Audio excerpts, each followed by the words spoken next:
Assalamualaikum warahmatullahi wabarakatuh. Perkenalkan, saya Ima Yanasari, SPD, calon guru penggerak Angkatan 10 dari SDN Bangunasri, Kabupaten Magetan, Provinsi Jawa Timur. Pada kesempatan kali ini, izinkan saya menyampaikan aksi nyata modul 1.4 Budaya Positif.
Assalamualaikum warahmatullahi wabarakatuh. Yang terhormat Bapak Kepala Sekolah SDN Bangunasri atau yang mewakili. Yang terhormat Bapak Ibu Guru SDN Bangunasri. Pertama-tama marilah kita panjatkan puji syukur kehadirat Allah Subhanahu wa taala yang telah melimpahkan rahmat dan kasih sayangnya sehingga kita dapat berkumpul dalam keadaan sehat dalam kegiatan aksi nyata diseminasi budaya positif. Tak lupa salawat serta salam tetap tercurahkan kepada Nabi Muhammad SAW yang kita nantikan syafaatnya di yaumul akhir nanti. Amin ya robbal alamin. Izinkan saya sebagai pembawa acara akan menyampaikan susunan acara pada hari ini. Acara pertama adalah pembukaan. Acara kedua adalah sambutan dari Bapak Kepala Sekolah SDN Bangunasri atau yang mewakili. Acara ketiga adalah acara inti, sedangkan acara keempat adalah penutup. Bapak Ibu hadirin yang berbahagia, acara pertama adalah pembukaan. Mari kita buka acara ini dengan bacaan basmalah. Bismillahirrahmanirrahim. Acara selanjutnya adalah sambutan dari Bapak Kepala Sekolah SDN Bangunasri, Bapak Sulito SPD atau yang mewakili. Dipersilahkan. Assalamualaikum warahmatullahi wabarakatuh.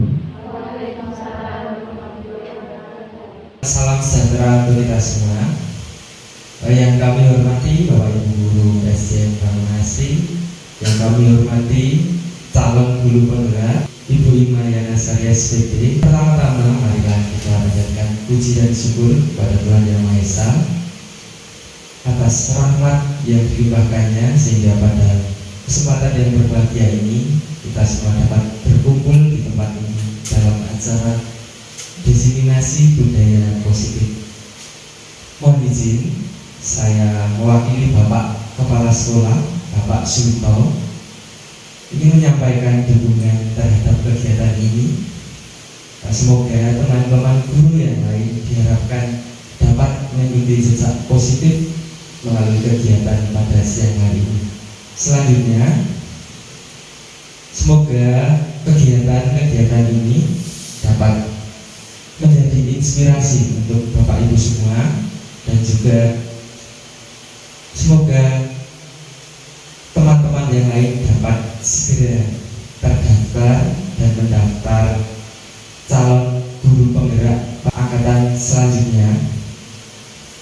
Semoga dalam pendidikan dan juga selama bimbingan menjadi calon guru penggerak dapat berjalan dengan lancar dan ilmu yang didapatkan dapat ditularkan kepada Bapak Ibu semuanya dan juga terlebih-lebih untuk kemajuan pendidikan di Indonesia dan juga di SDN Bangunasri. Sekian Bapak Ibu yang dapat saya sampaikan.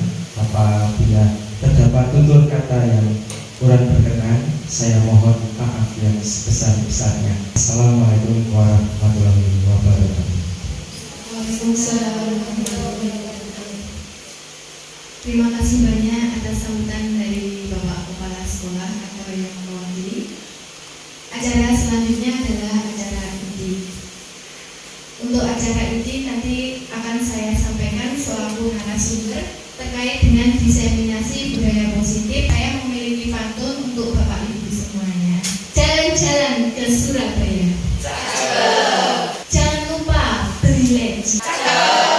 Terima kasih banyak Bapak Ibu semua. Izinkan saya untuk menyampaikan diseminasi. Terima kasih banyak Bapak Ibu. Pada hari ini saya akan menyampaikan terkait budaya positif. Menurut Bapak Ibu, terkait dengan budaya positif di sekolah kita yang sudah kita lakukan, itu mungkin ada yang bisa menyebutkan kaitan dengan budaya positif. Budaya positif itu kebiasaan-kebiasaan positif yang sering dilakukan untuk membentuk karakter anak menjadi lebih baik. Oke, silakan yang masih ingat tunjuk tangan. Terima kasih kesempatan yang diberikan. Jadi di sini saya akan menyampaikan budaya positif yang sudah diterapkan di SDN Bangunasri. Yang pertama, mulai pagi itu sudah diterapkan budaya menyambut siswa oleh Bapak Ibu guru beliau bertugas tiket. Selanjutnya, untuk pagi hari sebelum anak-anak masuk kelas itu juga sudah diterapkan untuk hafalan surat-surat pendek dan juga Asmaul Husna. Itu ada pembiasaan Sabtu beres atau bersih-bersih setiap Sabtu. Jadi anak-anak melakukan kegiatan bersih-bersih lingkungan sekolah yang sudah diterapkan selama ini. Terima kasih. Terima kasih banyak Bu Laras telah menyampaikan pendapatnya terkait dengan budaya positif. Untuk budaya positif tadi sudah disampaikan Bu Laras. Salah satunya yaitu penyambutan siswa pada pagi hari setiap pagi itu oleh Bapak Ibu. Kemudian ada literasi agama. Setiap pagi ada hafalan surat pendek dan Asmaul Husna serta gotong royong kerjasama itu pada Sabtu bersih. Konsep inti budaya positif. Nah, di sini dalam budaya positif ada 6 konsep yang ditawarkan di sini. Yang pertama yaitu perubahan paradigma belajar. Kemudian motivasi perilaku manusia, kemudian adanya disiplin positif, posisi kontrol guru, kemudian ada nilai-nilai kebajikan, keyakinan kelas, kemudian kebutuhan dasar manusia dan segitiga restitusi. Pembelajaran dengan paradigma baru. Nah, pembelajaran dengan paradigma baru merupakan pembelajaran yang dirancang berdasarkan prinsip pembelajaran berdiferensiasi, sehingga paradigma peserta didik belajar sesuai kebutuhannya berdasarkan tahap perkembangannya sesuai dengan teori psikologi modern untuk mewujudkan profil pelajar Pancasila. Pelajar Pancasila beriman dan bertakwa pada Tuhan yang Esa dan berakhlak mulia, berkebinekaan global, gotong royong mandiri, kreatif dan bernalar kritis agar kita lebih mudah mengingatnya. Itu sangat penting. Selanjutnya, miskonsepsi tentang teori kontrol. Yang pertama terkait dengan ilusi guru mengontrol murid. Kemudian yang kedua, ilusi bahwa kritik dan membuat rasa bersalah mampu menguatkan karakter. Yang ketiga, ilusi bahwa orang dewasa berhak memaksa. Kemudian yang keempat, ilusi bahwa semua penguatan positif, efektif dan manfaat. Jadi dalam teori kontrol itu menyebutkan bahwa setiap individu itu mengontrol, mengendalikan dirinya sendiri. Jadi terkadang saat kita itu mengontrol siswa atau murid, siswa tersebut mau melaksanakan apa yang kita inginkan. Berarti mereka itu mengizinkan kita untuk mengontrol mereka. Tapi kadang juga ada murid itu yang tidak mau apa yang kita inginkan agar anak itu lebih baik. Ada tidak mau atau tidak sepahaman. Nah, itu bisa menyebabkan miskonsepsi. Merubah paradigma stimulus respon ke pendekatan teori kontrol. Di sini ini ada kaitannya dengan pemikiran Ki Hajar Dewantara. Orang lain bisa mengontrol saya.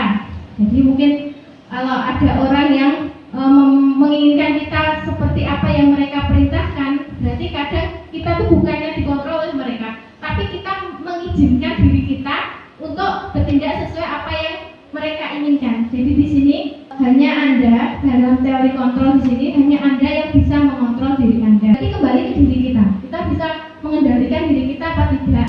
Disiplin positif. Bapak Ibu saat mendengar kata disiplin, apa yang ada di angan-angan Bapak Ibu?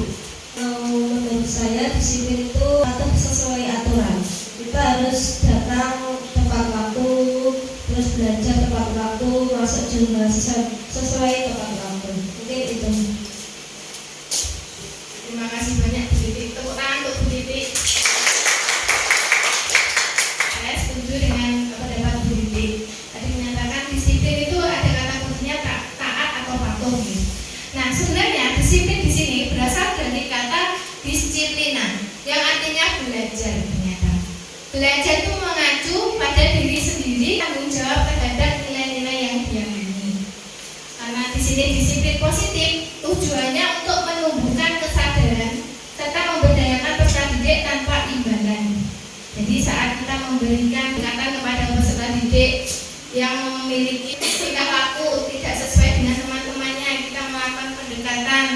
Nah, di sini tujuannya kalau kita memberikan disiplin positif, itu peserta didik itu tidak diberi imbalan atau tidak ada ribet sama sekali, tapi kita dengan pendekatan, dengan pemahaman yang lebih baik, itu anak-anak itu memiliki kesadaran secara sukarela tanpa terpaksa. Nah, di sini mengacu pada nilai-nilai kebajikan universal berdasarkan motivasi intrinsik. Selanjutnya, di sini nilai-nilai kebajikan. Nilai-nilai kebajikan tadi di atas ada kaitannya dengan disiplin positif. Nilai yang disepakati bersama di sini lepas dari suku bangsa, agama, bahasa maupun latar belakangnya. Contohnya nilai kebajikan suatu organisasi.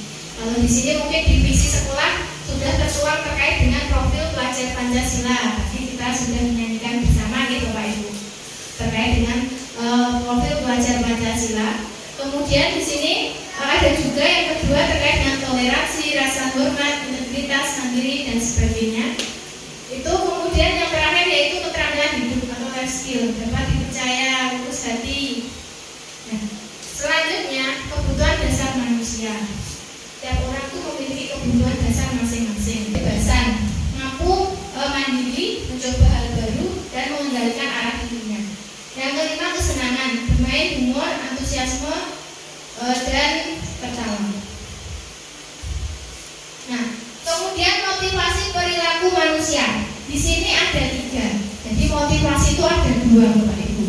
Motivasi ekstrinsik dan motivasi intrinsik. Intrinsik itu yang ada di dalam diri manusia. Kalau ekstrinsik itu berada di luar, yang mempengaruhi faktor-faktor. Ya, di sini biasanya seseorang melakukan motivasi terhadap dirinya sendiri itu untuk menghindari ketidaknyamanan atau hukuman, untuk mendapatkan penghargaan, serta di sini untuk menjadi orang yang mereka inginkan dan menghargai nilai-nilai yang mereka percaya.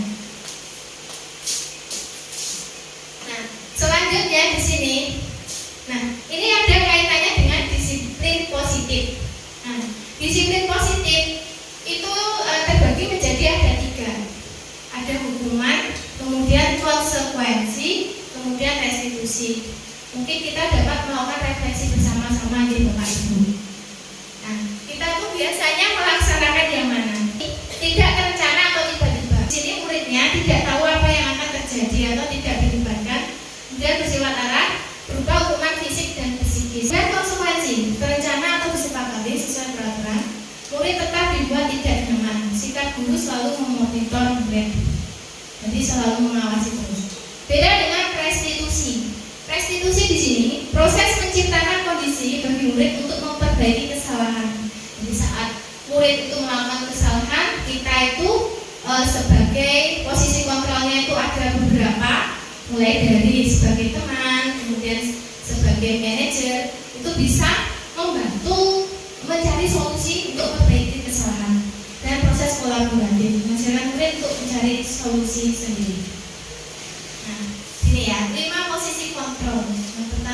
sebagai penghukum.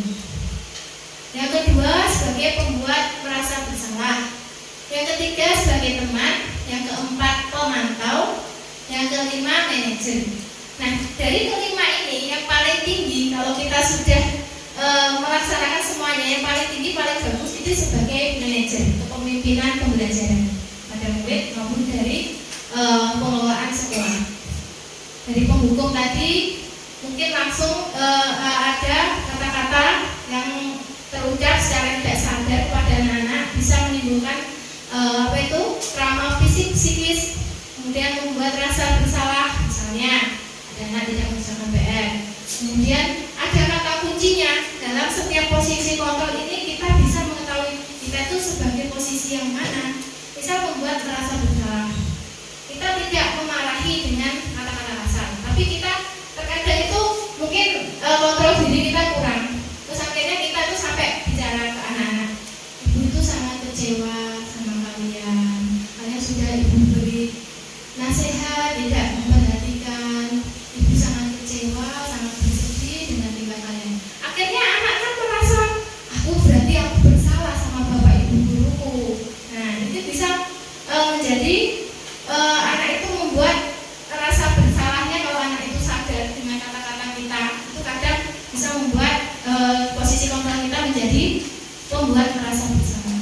Kemudian sebagai teman, misalnya saat ada anak yang melakukan kesalahan, misalnya tidak menjaga PR, mungkin kita bisa memanggil, duduk santai, ngobrol santai dengan mereka. Kemudian kita tanya permasalahannya seperti apa. Kemudian kita juga menyampaikan, ibu guru itu, bapak guru atau ibu guru dulu juga pernah melakukan kesalahan yang sama seperti kalian. Nah, nanti kan kalau pernah sama-sama kan mereka merasa, oh berarti seperti dirangkul, kita bisa berteman, bisa curhat, berbagi pengalaman untuk mencari solusi yang terbaik. Nah, kemudian pemantau. Kalau pemantau di sini sering dipantau, misalnya sering mengingatkan kaitan dengan peraturan. Sudah melakukan salah, besoknya lagi, kamu apa tidak ingat dengan peraturan yang kemarin. Nah, itu pemantau sering diingatkan. Nah, kemudian untuk yang manajer di sini selain sebagai teman juga bisa memberikan solusi permasalahan bersama-sama secara kolaboratif. Kemudian contoh penerapan 5 posisi kontrol guru. Nah, misalnya siswa tidak memakai atribut lengkap saat upacara bendera. Sering dijumpai atau tidak, Bapak? Nah, mungkin anak didik kita nih di kelas masing-masing sering. Nah, sebagai posisi penghukum di sini. Nah, kalau kontrol diri, pengendalian diri kita tidak baik, maka kita kadang langsung seperti monster ya. Tapi kalau kita itu tidak seperti itu, anak-anak itu kadang tidak ada yang ditakuti di sekolah. Jadi anak-anak itu merasa, sama guru nggak dimarahi, jadi mereka malah bertindak leluasa. Memang terkadang benar posisi kita tuh sebagai apa itu, kalau diibaratkan monster di sekolah itu kadang ada malahnya juga ada manfaatnya. Tapi kalau berdasarkan teori ini, ya kalau bisa kita harus naik up ke level yang lebih tinggi sebagai manajer. Nah, kalau sebagai penghukum ini dengan kata-kata hormat pada bendera selama 1 jam, ini termasuk posisi kontrolnya sebagai penghukum. Kemudian pembuat merasa bersalah. Nah, berapa kali Bapak Ibu harus memberitahu kamu selalu saja mengecewakan Bapak Ibu guru. Nah, tadi seperti yang sudah sampaikan, ada kata kuncinya, mengecewakan, membuat Bapak Ibu guru kecewa. Nah, ini membuat merasa bersalah. Selanjutnya sebagai teman, ini kasusnya masih sama. Nah, ayo dong ikuti aturan sekolah. Tolong bantu ibu bapak ya sekali ini. Dia sudah tidak apa-apa. Lain kali jangan sampai berbuat seperti ini lagi ya. Jangan ngobrol enak santai seperti itu sambil senyum. Ya. Mungkin kalau ada anak yang menjengkelkan, ya kembali ke kontrol diri kita masing-masing. Mungkin kita bisa ambil nafas sejenak, mengeluarkan senyum atau bagaimana, silakan kepada pribadi masing-masing. Kemudian sebagai pemantau, nah ini kaitan dengan aturan. Selalu diingatkan, kamu sudah melanggar peraturan sekolah, kamu tahu konsekuensinya. Setelah upacara kamu beli atribut berarti langsung ditindaklanjuti, langsung beli. Ya kalau anaknya bawa uang, kalau enggak kan kasihan ya. Nah, selanjutnya sebagai manajer, nah di sini kita dengan pertanyaan, anak-anak itu diajak ngobrol santai dengan pertanyaan untuk mencari solusi permasalahan. Apakah kamu tahu masalah hari ini? Kira-kira bagaimana kamu memperbaiki kesalahanmu? Jadi dengan pertanyaan yang baik, nanti anak-anak akan dengan kesadaran sukarela tanpa paksaan, mereka itu akan mengubah sikapnya sendiri-sendiri tanpa kita memberikan ribet atau hadiah pada mereka. Mereka seakan dihargai gitu ya. Nah, kemudian sebelum ke keyakinan kelas, mungkin dari posisi kontrol tadi ada 5 posisi kontrol. Mungkin ada yang ingin menyampaikan pendapatnya terkait dengan posisi kontrol mana. Ya, posisi kontrol mana yang sudah Bapak Ibu terapkan? Mungkin ada yang ingin sedikit bercerita, dipersilakan. Ya, monggo. Baik, terima kasih atas kesempatannya. Untuk posisi kontrol yang sudah saya lakukan selama ini, mungkin menghukum itu mungkin itu benar. Kemudian membuat rasa bersalah itu ketika itu belum pernah saya lakukan, tapi itu teman, saya lebih ke teman. Jadi saya sharing dengan siswa-siswa saya. Kalau dia melakukan kesalahan, kira-kira begini benar atau tidak? Kira-kira begini bagaimana menurutmu? Terus langkahmu bagaimana? Besok bisa tagih ya? Kayak gitu. Jadi lebih ke teman. Dan jika untuk pemantau, jika besok masih belum diperbaiki, maka diingatkan kembali. Itu sharing dari saya. Terima kasih. Terima kasih banyak Bu Isna. Tepuk tangan untuk Bu Isna ya. Untuk Bu Isna mungkin pernah ya sebagai penghukum. Karena itu manusiawi ya, manusia dalam kita berproses, insya Allah pasti akan mencapai ke manajer. Teman memang bagus juga untuk sebagai teman. Jadi kita bisa sharing, mendengarkan mereka dengan baik seperti itu.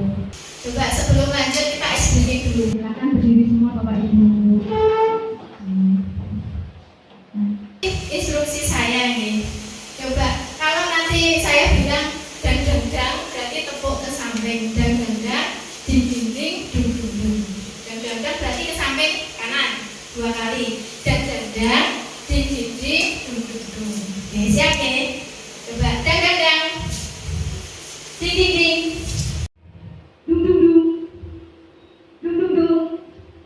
Ding. Oke. Sekarang dandangnya diganti A. Dang. B ding. C dung. Itu ya. Coba A. B. C. A C. A C. B B. B B. B A. B A C. BAC. Oke. Tepuk tangan untuk kita. Silakan dulu Bapak Ibu semua. Lanjut ya Bapak Ibu guru hebat.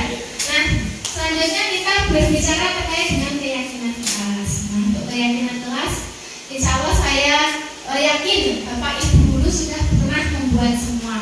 Karena di semua kelas 1 sampai dengan kelas 6 di SDN Bangunasi sudah terdapat keyakinan kelas. Kita merefresh kembali ingatan kita ini.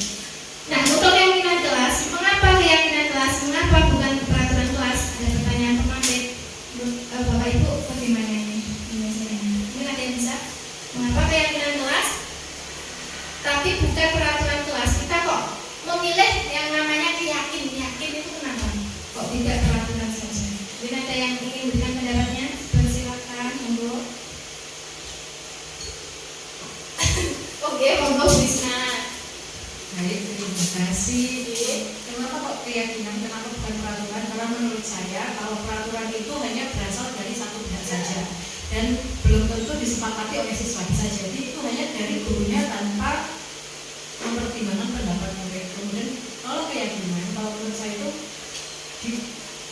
dibuat atau disepakati oleh antara dua pihak, guru dan siswa, dan juga itu kan karena dari dua pihak sehingga muncullah kesadaran diri atas apa yang telah diyakini oleh dua pihak ini. Tepuk tangan untuk Bu Isma. Nah, saya juga setuju dengan pendapat Bu Isma.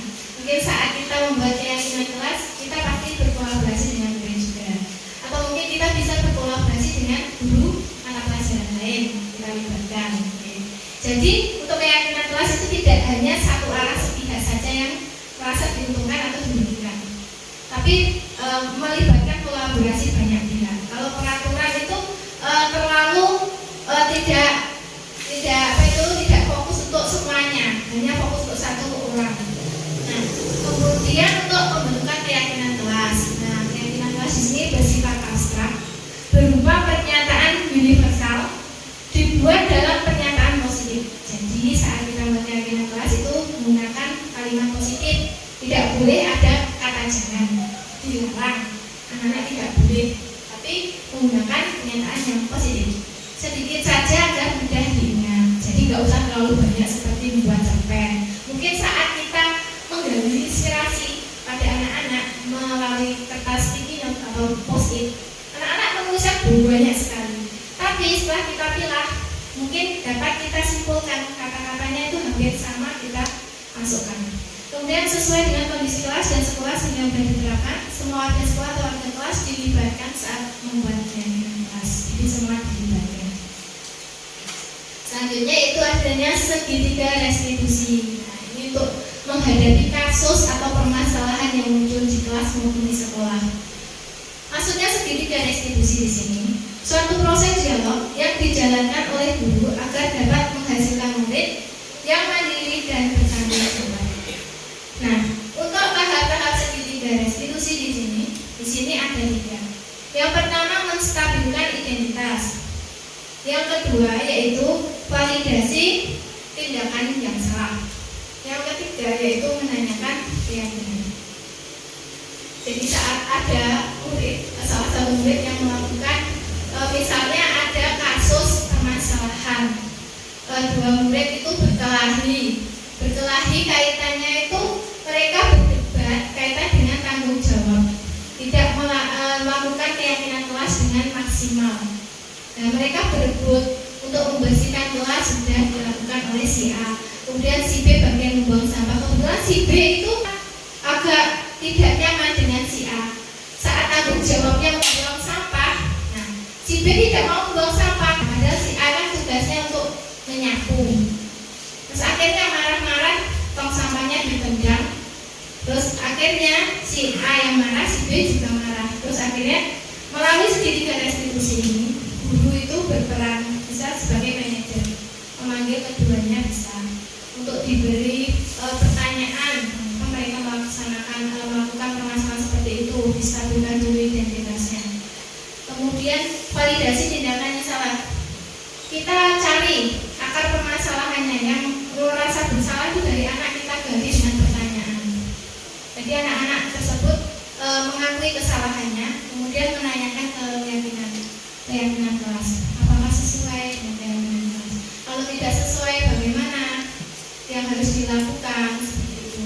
Terus mulai kapan bisa melaksanakan hal tersebut, yang harus dilakukan, seperti itu. Terus mulai kapan bisa melaksanakan hal tersebut. Berbuat salah itu wajar. Bapak Ibu guru pernah melakukan kesalahan, kemudian tidak ada manusia yang sempurna. Kamu berhak seperti itu. Kamu pasti punya alasan mengapa melakukan hal itu. Kamu patut bangga dan seterusnya seperti itu. Kemudian menanyakan keyakinan. Nah, di sini berdasarkan prinsip teori kontrol, bahwa pada dasarnya kita termotivasi secara intrinsik. Apa keyakinan kelas kita, nilai-nilai apa yang kita sepakati. Memberikan gambaran terkait dengan segitiga restitusi yang pernah saya laksanakan kepada anak-anak. Nanti kalau disimak silahkan dicicipi snack jadinya, silahkan. Pada saat jam pelajaran berlangsung, ada seorang siswa yang terlihat makan sambil sembunyi-sembunyi. Sebagai seorang guru, saya harus menyelesaikan masalah ini dengan baik menggunakan tahapan segitiga restitusi. Halo Ilham, apa kabar Ilham? Pada saat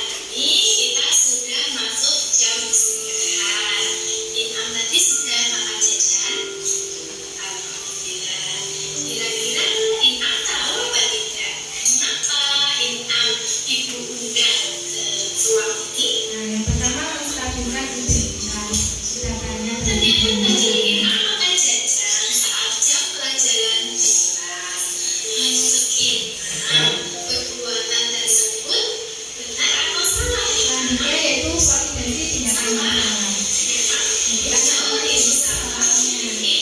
tapi kita tidak langsung mengatakan langsung bahwa kami itu salah, tapi yang salah. Dia tidak mengganggu orang lain, tidak berisik. Kira-kira tadi saat imam makan dalam kelas teman-teman itu belajar. Nah, saat imam makan, saat jam belajar itu sesuai dengan kelas yang telah kita sepakati apa tidak? Tidak. Nah, di sini imam, ibu tidak menghakimi imam, ibu tidak mencari siapa yang benar, siapa yang salah, tetapi ibu berusaha untuk mencari solusi jalan keluar dari permasalahan yang terjadi. Kira-kira dari permasalahan tadi apa yang harus diperbaiki anak?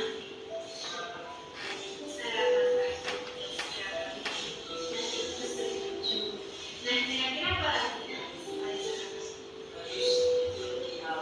Harus tidur di awal, tidak makan saat jam pelajaran.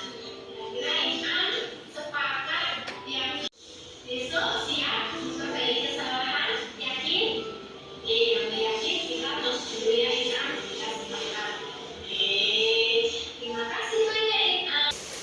Baik Bapak Ibu, dari video tadi mungkin ada yang ingin memberikan komentar. Keyakinan kelas seperti itu pada saat sebelum pembelajaran dimulai itu saya lakukan mengingatkan kembali kepada anak-anak keyakinan kelas seperti apa yang ingin anak-anak dapatkan untuk hari ini. Nah itu kadang anak-anak juga menjawab pembelajaran yang tidak berisik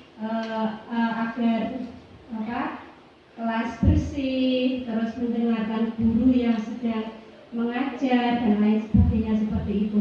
Jadi dari situ, dari awal pembelajaran seperti itu, memberikan keyakinan kelas seperti itu dapat memberikan solusi yang sedikit memberikan positif kepada anak supaya anak juga pada saat pembelajaran kalau akan berisik atau bagaimana, oh iya tadi sudah berjanji tidak akan melakukan seperti itu. Terima kasih banyak Bu Rina. Tepuk tangan untuk Bu Rina.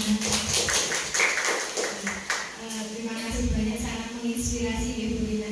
Mungkin juga untuk pengingat pada kita semua. Jadi sebelum pembelajaran mungkin kita ingatkan kembali dengan keyakinan kelas yang telah disepakati. Jadi keyakinan kelas itu tidak hanya dibuat saat awal pembelajaran, bisa diperbarui setiap hari ataupun setiap saat jika anak itu menginginkan perubahan pada keyakinan kelas yang telah dibuat sesuai dengan perkembangannya. Jadi dapat disimpulkan untuk hari ini dalam penerapan program disiplin positif, hendaknya guru memiliki standar kepribadian, profesional, dan sosial yang baik, karena guru mampu merefleksi dirinya. Dalam posisi kontrol saat ini, bagaimana perjalanan dirinya sebagai among manager yang menuntun murid-muridnya menjadi insan yang mandiri, Merdeka dan bertanggung jawab. Demikian yang dapat saya sampaikan. Siapa kita? Indonesia. NKRI. Harga mati. Makna terdepan. Tepuk tangan untuk kita. Bapak Ibu hadirin yang berbahagia, memasuki acara penutup. Pada hari ini mari kita tutup dengan bacaan hamdalah bersama-sama. Alhamdulillahirabbil alamin. Di sini saya selaku pembawa acara serta narasumber dalam kegiatan aksi nyata diseminasi budaya positif mengucapkan mohon maaf yang sebesar-besarnya apabila dalam penyampaian materi dan penyampaian susunan acara pada hari ini ada tutur kata yang kurang berkenan di hati Bapak Ibu semuanya. Semoga ilmu yang kita terima bermanfaat. Wabillahi taufiq wal hidayah. Wassalamualaikum warahmatullahi wabarakatuh. Aksi nyata ini diawali dengan membuat keyakinan kelas. Saya dan murid-murid membuat keyakinan kelas dengan cara menggali curah pendapat dari murid akan keinginan mereka di dalam kelas untuk dirumuskan dirumuskan menjadi keyakinan kelas secara bersama-sama. Saya mendorong adanya persetujuan atau kesepakatan dengan cara menuliskan pada kertas warna. Keyakinan kelas ini kami baca setiap hari dan diyakini serta dilaksanakan bersama. Kini tidak ada aturan yang terkesan mengekang murid, sehingga murid menjadi lebih nyaman dengan prinsip-prinsip universal yang telah disepakati bersama dalam keyakinan kelas.